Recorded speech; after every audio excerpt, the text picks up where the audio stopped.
De los cursos de aprendizaje automático básico debemos saber que el error que comete un modelo de Machine Learning puede dividirse en tres tipos: error por sesgo, error por varianza y error irreducible, este último relacionado con el ruido que existe en los datos. El error por sesgo es debido a un fenómeno conocido como sobreajuste, en el cual un modelo que tiene alta capacidad de adaptación al conjunto de muestras intenta memorizarse las respuestas para los datos de entrenamiento en lugar de capturar la estructura subyacente de los datos.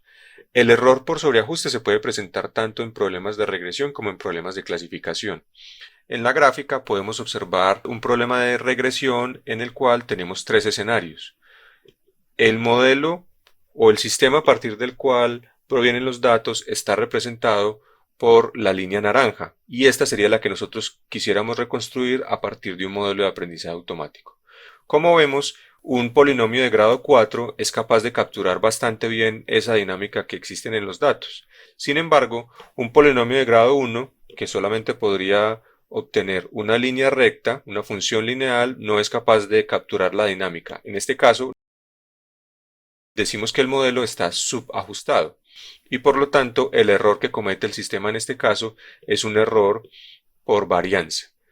Si vamos a la gráfica de la derecha, vemos que el modelo intenta obtener un error cero para todas las muestras de entrenamiento, y en esa búsqueda, teniendo en cuenta que tiene mucha flexibilidad, porque en este caso estamos hablando de un polinomio de grado 15,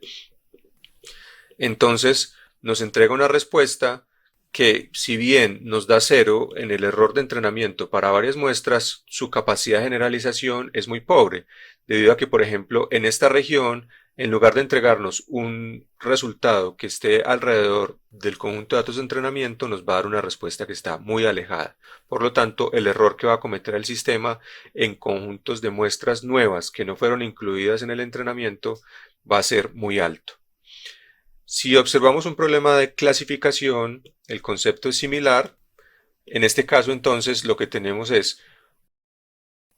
un problema en el que el modelo es muy flexible y tiene la capacidad de generar una frontera de decisión muy compleja. Nos puede generar también problemas de generalización, ya que puede, por ejemplo, separar zonas, asignar zonas, en este caso a la clase de cruces azules, que podrían estar más relacionadas con muestras, en este caso de la clase de puntos verdes. Por el contrario, un modelo subajustado en el que el modelo tiene poca flexibilidad, entonces nos entregaría una función lineal y nos dejaría las muestras de ambas clases, en este caso, muy mezcladas, y lo que buscaríamos entonces sería una solución intermedia en el que tengamos un modelo que tenga cierta flexibilidad, pero que no se ajuste únicamente al conjunto de datos de entrenamiento y que capture la dinámica subyacente que existe en los datos. Como en los problemas relacionados con el aprendizaje profundo o el deep learning, la mayoría de los modelos que utilizamos son modelos de redes neuronales con muchos parámetros. Las redes neuronales son muy susceptibles al problema del sobreajuste. Por esa razón, siempre es necesario utilizar alguna estrategia que nos permita evitar que el modelo tienda hacia allá. Una de las estrategias más básicas para atacar el problema del sobreajuste es utilizar durante el entrenamiento la estrategia de parada anticipada o early stopping. En este caso, lo que hacemos es utilizar el conjunto de validación del entrenamiento, es decir, habiendo hecho una partición de las muestras entre entrenamiento, validación y test, utilizamos el conjunto de validación para evaluar el modelo en cada una de las épocas de la red, y de tal manera que podamos evaluar si el error que comete el sistema en ese conjunto de validación sigue disminuyendo o si por el contrario comienza a aumentar. En ese caso, estaremos evidenciando que aunque el error de entrenamiento se disminuya, el error de validación aumenta y nos está indicando que el modelo se está comenzando a sobreajustar. Por esa razón, la estrategia de parada anticipada lo que nos permite es detener el entrenamiento del modelo una vez detectamos que el modelo se empieza a sobreajustar. Teniendo en cuenta que en algunos casos el error de validación puede aumentar en algunas iteraciones y luego volverse a reducir, la parada anticipada suele tener un parámetro conocido como paciencia. Paciencia es entonces el número de iteraciones que vamos a esperar o que el algoritmo de entrenamiento va a esperar para poder volver a ver una reducción en el error del conjunto de validación. Si pasadas ese número de épocas el error de validación no se reduce nuevamente, sino que sigue aumentando, entonces el entrenamiento se detiene. En el caso de Keras, la utilización de la parada anticipada se realiza a través de un callback. Lo que debemos hacer entonces es instanciar un objeto de la clase earlyStopping que tiene una serie de parámetros. Entre ellos, los más importantes son cuál es la variable o la métrica de evaluación que vamos a utilizar como criterio para detener el entrenamiento y el criterio de paciencia o el parámetro de paciencia. Y lo pasamos al modelo en el método de entrenamiento a través del parámetro callbacks. En este caso, entonces, si instanciamos este objeto y lo pasamos al modelo a través de su parámetro callbacks, entonces podremos ver que el modelo se detiene y no tiene que esperar hasta el máximo número de iteraciones, sino que en caso de que el entrenamiento detecte que el modelo se comienza a sobreajustar, entonces detendrá el proceso de entrenamiento. Una estrategia alternativa y que puede ser complementaria a la parada anticipada para evitar el problema de sobreajuste en las redes neuronales se conoce como regularización. Existen diferentes estrategias de regularización. La más utilizada en el aprendizaje automático es una estrategia que consiste en modificar la función de costo agregándole un término adicional que evita que el modelo se sobreajuste. Para poder comprender cómo funciona este término es necesario entender que en el caso de un modelo paramétrico, cuando éste se comienza a sobreajustar, el efecto que podemos observar es que los parámetros del modelo, en el caso de la red neuronal, los pesos de la red, empiezan a aumentar en magnitud de manera muy significativa. Por lo tanto, el término adicional que tenemos en este caso en la expresión que corresponde a la norma del vector de pesos W al cuadrado, lo que trata de hacer es evaluar precisamente la magnitud de ese vector de pesos. Como es sabido, lo que queremos hacer es minimizar el error, minimizar esta expresión de error. En este caso, entonces el algoritmo tendrá que encontrar una solución de compromiso entre la minimización del primer factor de la expresión, del primer término, en este caso el término de error, y sin causar que el término de regularización aumente. Por supuesto, tenemos en este caso un parámetro que regula la importancia que tiene el término de regularización. Es decir, si este parámetro lambda es igual a 0, estaremos en el mismo caso inicial en el que no tendremos regularización, y si el parámetro lambda es muy grande, tiene en magnitudes muy grande, entonces estaremos dándole mucha importancia al término de regularización y no tanta al término de error. Si el parámetro de regularización es muy grande, podemos terminar en un modelo subajustado. La idea entonces es encontrar obviamente un valor del parámetro de regularización que sea apropiado de tal manera que el modelo no se sobreajuste, pero que pueda adaptarse correctamente a los datos y capturar la dinámica subyacente en ellos. Si aplicamos este concepto de regularización al algoritmo del perceptrón, nos daremos cuenta que lo único que debemos hacer es modificar la regla de actualización de los pesos y aparece un parámetro adicional que corresponde a la derivada del término de regularización. En este caso, para un peso W sub J cualquiera, entonces la única modificación corresponderá a la adición del parámetro lambda por W sub J. Para el caso del problema de regresión, y si estamos hablando del problema de regresión logística o el problema de clasificación, será igual, teniendo en cuenta obviamente que existe una diferencia en la salida del modelo. En este caso es la función logística evaluada en el valor del polinomio.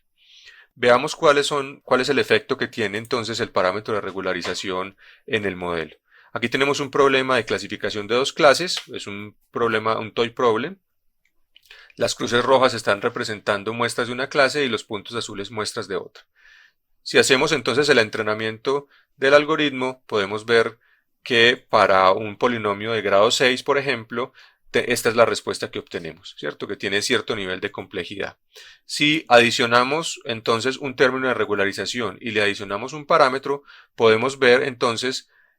una respuesta similar en el comportamiento de la función de costo a lo largo de las diferentes iteraciones, pero podemos ver que, por ejemplo, la forma de la función que en este caso hace las veces de frontera entre las dos clases, se suavizó versus el modelo anterior, ¿cierto? Si incrementamos el valor del parámetro de regularización, vemos que entonces la forma de la frontera sigue suavizándose y podemos empezar a cometer errores. Por ejemplo, en este caso, la forma de la frontera empezó a ubicarse en un lugar en el que ya está dejando muchas muestras azules dentro del círculo y solo algunas por fuera, es decir, el error en este caso está incrementando. También podemos observar aquí un fenómeno particular en la función de costo. Lo que estamos observando aquí es que durante las diferentes iteraciones el algoritmo ya no empieza a encontrar un mínimo y sigue buscando el mínimo, sino que el hecho de que tenga que buscar una solución de compromiso entre el término de error y el término de regularización hace que el valor del error empiece a incrementar, disminuya, incremente, disminuya, incremente, disminuya, buscando encontrar precisamente esa solución de compromiso. Es decir, en algunos casos trata de reducir el error, pero reduciendo el error el valor de los términos W se aumenta, entonces tiene que devolverse porque el término de regularización lo obliga y una vez se devuelve, entonces el error empieza a aumentar otra vez y entonces empieza otra vez a tratar de reducir el error y de esa manera entonces va oscilando y ya no existe, digamos, una convergencia a un único valor, sino que se queda entonces en una zona iterando o oscilando en una zona específica. Si por supuesto incrementamos el valor del parámetro de regularización, esa oscilación es incluso mayor y podemos entonces llegar a problemas de subajuste, donde en este caso, por ejemplo, el modelo va a tener una capacidad de generalización muy reducida. El término de regularización que utilizamos en la expresión anterior es un término de regularización cuadrático, es decir, la norma que estamos utilizando en este caso es la norma L2. Ese tipo de norma puede cambiarse, incluso podemos utilizar entonces, por ejemplo, la norma L1 y estaremos entonces utilizando un modelo similar al que se conoce como el modelo de regresión tipo Lazo, en el cual la norma de tipo de regularización N1, que tiene una respuesta que se observa aquí como un rombo, en lugar de tener una respuesta que es similar a un círculo, promueve que algunos de los coeficientes de la red se hagan cero, es decir, promueve un modelo disperso o sparse. En el caso de las redes neuronales artificiales, en la implementación en Keras, podemos utilizar ambos tipos de términos de regularización, es decir, podemos utilizar una regularización L1 o podemos utilizar una regularización L2 o ambas, que también, como en el caso del aprendizaje automático convencional, un modelo de regresión que utiliza ambos tipos de términos de regularización se le conoce como una red elástica. Durante la implementación de redes neuronales artificiales en TensorFlow o Keras, podemos entonces adicionar términos de regularización a cada una de las capas de la red. Esos términos de regularización pueden ser de tipo L1, L2 o incluso nosotros podríamos crear nuestros propios términos de regularización y adicionarlos al modelo. Cuando combinamos regularizaciones L1 y L2 es necesario tener en cuenta que cada uno de los términos tiene su propio parámetro de regularización. En el aprendizaje automático clásico, los modelos de regresión que utilizaban combinaciones de términos de regularización L1 y L2 se conocían como redes elásticas. En este caso podemos observar un ejemplo de la utilización de un modelo de regresión lineal con término de regularización L1, que como ya dijimos se conoce entonces como técnica Lazo. Podemos observar que los parámetros del modelo, una vez son entrenados, varios de ellos toman valor cero, que es el efecto que produce entonces el término de regularización de tipo L1. Y es un efecto similar que podríamos ver en el caso de la red neuronal, entregándonos entonces un modelo que se conoce como modelo disperso. Si tenemos problemas en los que el número de muestras no es muy elevado y el número de variables sí lo es, entonces estaremos hablando de lo que en el aprendizaje automático clásico se conocía como la maldición de la dimensionalidad. Tenemos que tener en cuenta entonces que además de utilizar estrategias de regularización, podemos utilizar estrategias de preprocesamiento de los datos para hacer selección o extracción de características, conocida también como modelos de variable latente. Los ejemplos clásicos de utilización son la técnica PCA o el análisis de factores o técnicas no lineales que en general hacen parte del campo del aprendizaje automático conocido como Manifold Learning.